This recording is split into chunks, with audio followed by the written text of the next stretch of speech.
చిత్రా, ఓ చిత్రా, దీని ఎక్కడికి వెళ్ళిందో తెలియట్లేదే. దాహం వేస్తోంది. ఇలా కూర్చున్నప్పుడు ఎవరైనా నీళ్లు తీసుకొచ్చిస్తే భలే ఉంటుంది. పడిపోయాను.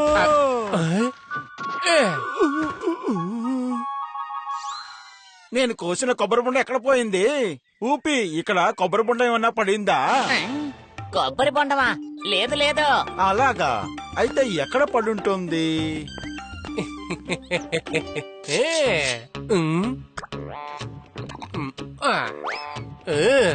ఈ గొయ్యి ఏదో మనకి బాగా ఉపయోగపడుతోందే.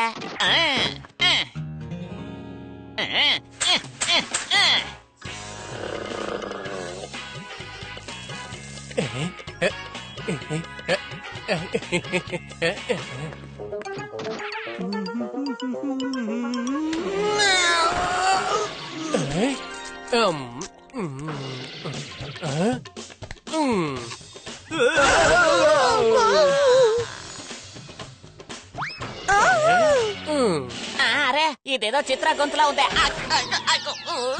అరే ఎక్కడికి? అరే చిత్రా, లేమా?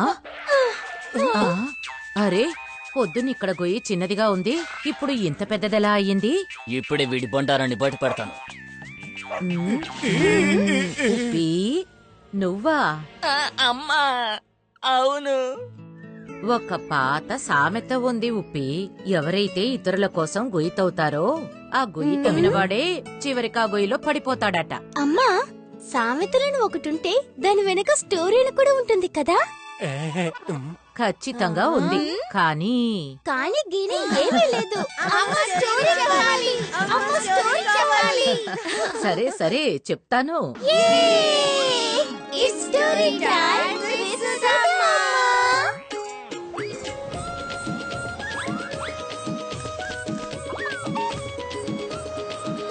A lesson for the uncle. ఈ కథ వీర్వారా గురించి.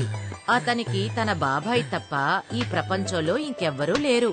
కానీ అతని బాబాయ్ హాతీ సింగ్, అతను పేరుకు మాత్రమే బాబాయ్. నిజానికి అతను శత్రువుల కంటే దారుణమైన వాడు.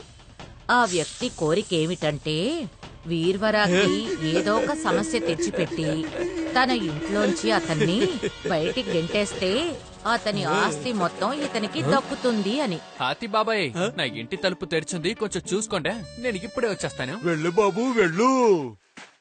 నేను నీకిచ్చే సమస్యలో ఈ ఇంటి నుంచి పారిపోతావు టడకు టడకు అని.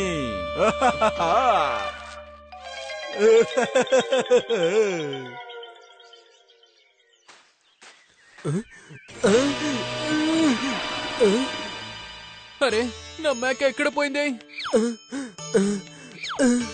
బాబాయ్, ఇక్కడ ఉన్న నా మేకను మీరు చూసారా?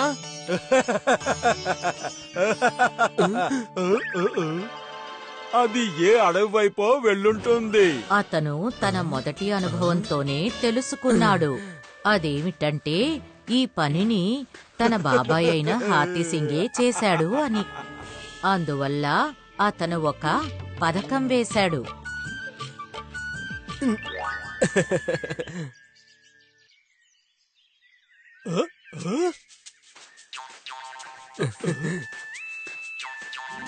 బాబు, ఈ సంచిలో ఏముంది? బాబాయ్, కనపడకుండా పోయిన నా మేకని కష్టపడి కనిపెట్టాను. నాకు డబ్బు అవసరం ఉంది, అందుకే నగరానికి తీసుకెళ్లి దాన్ని అమ్మేశాను. దానికి బదులుగా నాకు 4 సంచుల్లో డబ్బులు దొరికాయి. అడవి వైపు తరివేసిన మేక దొరికేసిందా? ఆ తర్వాత ఒక మేక బదులుగా 4 సంచులు డబ్బా? భలే, ఇది నిజంగా చాలా మంచి విషయం. ఇక్కడ తక్కువ వెలకి కొంటాను, ఆ తర్వాత అక్కడికి వెళ్లి ఎక్కువ వెలకి అమ్మేస్తాను. టడకు టడకు. హాతీ సింగ్ వీర్వరా చెప్పింది నమ్మి గ్రామంలోని 30-35 మేకలను కొనుగోలు చేసి నగరానికి తీసుకువెళ్లాడు. అతను కొన్నదానికంటే కాస్త తక్కువే వచ్చింది. అది చూసి అతను కోపంతో ఊగిపోయాడు.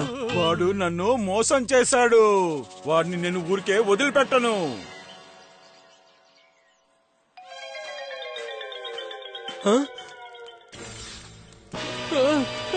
ఏంటిది?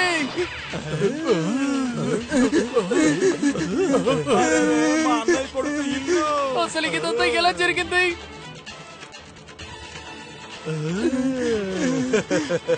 నేను మంటలు ఆర్పడానికి చాలా ప్రయత్నించాను, కానీ ఇక్కడంతా కాలి బూడిదైపోయింది. గడగడ గడగడ అని ఇల్లు కాలిపోవడంతో వీర్వర చాలా ఏడ్చాడు. ఈ సంఘటన జరిగిన తర్వాత వీర్వర ఆ గ్రామం నుంచి వెళ్ళిపోవాలని నిర్ణయించుకొని తన ఇంటి బూడిదని తీసుకొని అక్కడి నుంచి బయలుదేరాడు.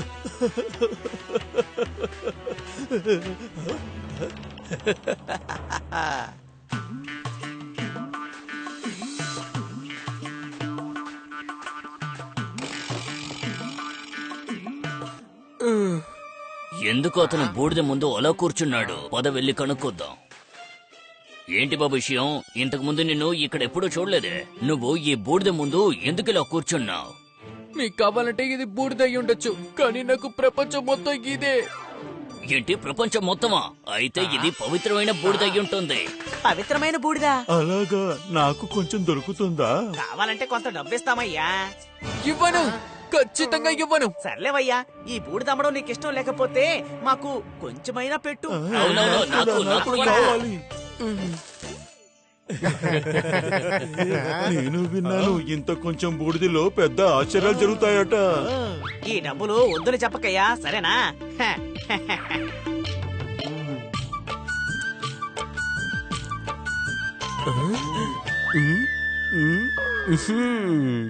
ఇప్పుడు వీర్వరాని ఒక పెద్ద సాధు అనుకొని అతని చేతి నుంచి కాస్త బూడిద తీసుకోవడానికి అక్కడికి జనాలు చేరారు. తర్వాత బూడిదకు బదులుగా జనం వీర్వరాకి చాలా బంగారు నాణాలు ఇచ్చారు. ఇప్పుడు వీర్వరా దగ్గర బూడిదకు బదులుగా డబ్బులు, నాణేలు చేరాయి. అవి తీసుకొని అతను మళ్లీ తన గ్రామానికి తిరిగొచ్చాడు.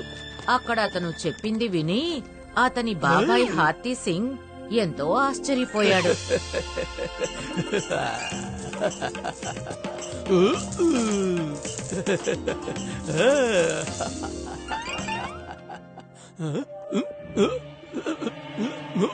నీ ఈ చిన్న ఇంటి బూడిదకే నీకింత డబ్బు దొరికింది అంటే ఇంకా నా ఇంటి బూడిదతో నేను ఈ గ్రామంలో పెద్ద డబ్బు గలవాణ్ణైపోతాను. హాతీ సింగ్ తన ఇంటికి నిప్పు అంటించాడు. తర్వాత ఆ బూడిదను తీసుకొని అదే చోటికి వెళ్ళాడు. అన్నా, ఈ మూటల్లో ఏముందన్నా? బూడిద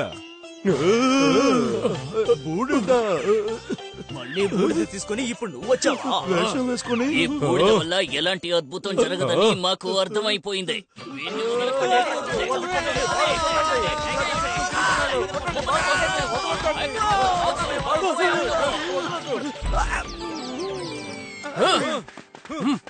మళ్ళీ నన్ను మోసం చేసావా? ఈసారి ఆ వీర్వర్ని ఒక దారి చేయబోతున్నాను. నిన్ను నేను ఊరికే వదిలిపెట్టను. టడకు టడకు. కొన్ని రోజుల తర్వాత ఆ హాతీ సింగ్ తను చేసిన తప్పుకి ప్రాయశ్చిత్తం చేయాలని నాటకమాడి వీర్వరాతో నడుచుకుంటూ వెళ్దామని చెరువు దగ్గరికి తీసుకువెళ్లాడు. అదుగు అలా చూడు, జలదేవత. ఎక్కడ?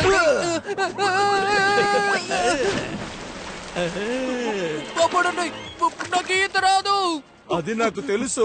నువ్వు ప్రశాంతంగా వెళ్లి జలదేవతని చూడు, ఎందుకంటే ఇక్కడి నుంచి కిందకు వెళ్లిన వాడు మళ్ళీ తిరిగి రానే రాడు. టడక్ టడక్.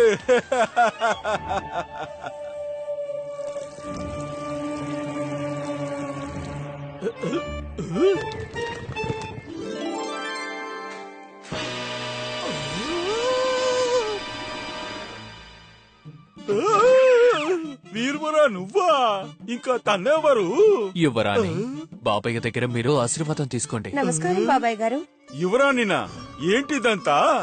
నేనే చెప్పాను కదా యువరాణి, నా బాబయ్య బాగా అమాయకుడు అని. ఈయనని నీళ్ళల్లో తోసినందుకు మీకు చాలా కృతజ్ఞతలు.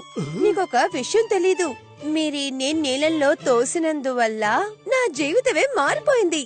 నేనా? టడకు టడకు ఎలాగా? నీళ్ళ లోపల కొత్త రాజ్యమే ఉంది. అక్కడ ఉన్న యువరాణి భవనం లోపలికెళ్ళి నేను పడిపోయాను. అక్కడ ఎవడా నన్ను కాపాడడం మాత్రమే కాకుండా నిన్నే మేము ఇద్దరం పెళ్లి కూడా చేసుకున్నాం. వీళ్ళ భవనంలో ఎక్కువ నిధులున్నాయి. అంతెందుకు, ఇది వినండి, 4 వేపులు, బంగారం, వెండి మాత్రమే ఉన్నాయి తెలుసా? అలాగా? మీరు మా భవనానికి ఖచ్చితంగా రావాలి. అత్యాశతో నిండిన హాతీ సింగ్ మనసులో వీర్వర ఆశ అనే బీజాన్ని నాటినందువల్ల ఆ హాతీ సింగ్ ఎంతో సేపు నేల మీద ఉండలేకపోయాడు. బంగారం వెండి మీద ఉన్న ఆశతో ఆ హాతీ సింగ్ తిన్నగా వెళ్లి ఎంతో లోతైన చెరువులోకి దూకేశాడు.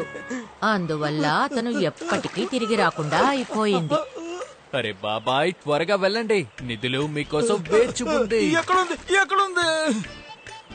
నా ప్రాణాన్ని కాపాడి ఇక యువరాణిలాగా వేషం వేసి నా దారిలో ఉన్న ఇబ్బందిని తొలగొట్టినందుకు మీకు చాలా ధన్యవాదాలు.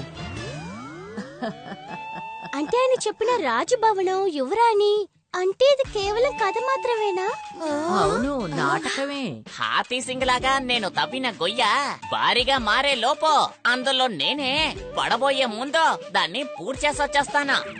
మూసిరా మూసిరా, త్వరగా మూసిరా. If you like this video, subscribe to our channel Murthy Media. మట్టి మట్టెలు నెట్టప్పు మని పడిను చెక్కాదే తిరిగి తిరిగిను మొత్తంగా నిజంగా కథ వినిపించెను. బచ్చా నేను పుల్పు తీపి తినిపించెను. చిన్నారి పిల్లను అమ్మమ్మ నానమ్మను, చిన్నారి పిల్లను అమ్మమ్మ నానమ్మను.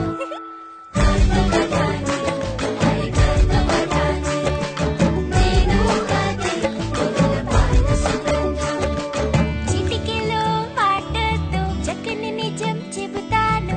గాలిని అవుతాను, ఒక కిటికీ తెరుస్తాను. వేలు పట్టుకుని తొడుగా నడుస్తాను. చికటి చీకట్లో దీపంలా వెలుగుతా. వాకిలితో మట్టిలో సువాసన పంచుతా.